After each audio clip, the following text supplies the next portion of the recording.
ദൈവം നൽകിയ അനുഗ്രഹമാണ് കുടുംബം. മാതാപിതാക്കളാണ് കുടുംബത്തിന്റെ നെടുന്തൂണ്. കുടുംബത്തിന്റെ ഐക്യമാണ് ആ കുടുംബത്തിന്റെ ഉയർച്ച. നിങ്ങൾ ചിന്തിച്ചിട്ടുണ്ടോ, ഈ കുറഞ്ഞ കാലത്തെ ജീവിതം പരസ്പരം വിമർശിച്ചിട്ട് എന്ത് കാര്യം?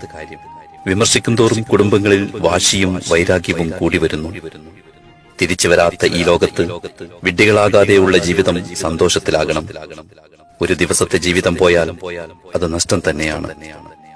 പരസ്പരം സ്നേഹമില്ലാത്ത വീടുകളിൽ ഐശ്വര്യമുണ്ടാകില്ല. അനുജൻ, ജ്യേഷ്ഠൻ, പെങ്ങൾ, മാതാപിതാക്കൾ, അതൊക്കെ ഓരോ ബന്ധങ്ങളാണ്. ഒരുമിച്ച് നിന്ന് ഒരു കുടുംബത്തെ എങ്ങനെ ഉയർത്താമെന്നാണ് നമ്മൾ ചിന്തിക്കേണ്ടത്. എല്ലാവരെയും ഒരുമിപ്പിക്കാനുള്ള മനസ്സാണ് ആദ്യം നമുക്ക് വേണ്ടത്. ഒരു വാക്ക് മതിയാകും ഒരു കുടുംബം ചിന്നിച്ചിതറാൻ. അയൽവാസികളുടെ ഇടയിൽ കോമാളി ജീവിതം നയിക്കാൻ, മറ്റുള്ളവരുടെ മുമ്പിൽ ചിരിപ്പിക്കാൻ അവസരം കൊടുക്കാതിരിക്കുക. ഒരു കുടുംബത്തെ ഉന്നതിയിലേക്ക് എത്തിക്കുന്നതും താഴ്ത്തുന്നതും ആ കുടുംബ വ്യക്തികളുടെ സ്വഭാവമനുസരിച്ചായിരിക്കും. നമ്മൾ കുടുംബത്തിലെ വ്യക്തികളെ കുറ്റപ്പെടുത്തുന്നതിന് പകരം സമാധാനിപ്പിക്കുക. അനുജന്റെ ഭാഗത്തു നിന്ന് ചിന്തിക്കുക, ജ്യേഷ്ഠന്റെ ഭാഗത്തു നിന്ന് ചിന്തിക്കുക.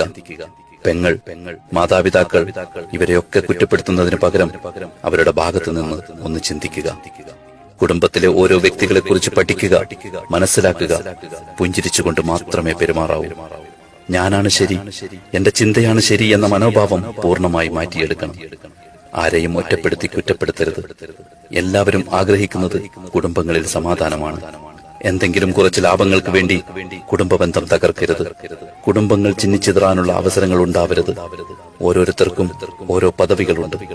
മാതാവ് ഒരു പദവിയാണ്, പിതാവ് ഒരു പദവിയാണ്, ജ്യേഷ്ഠൻ ഒരു പദവിയാണ്, അനിയൻ അതൊരു പദവിയാണ്, ഭാര്യ ഒരു പദവിയാണ്, പെങ്ങൾ ഒരു പദവിയാണ്.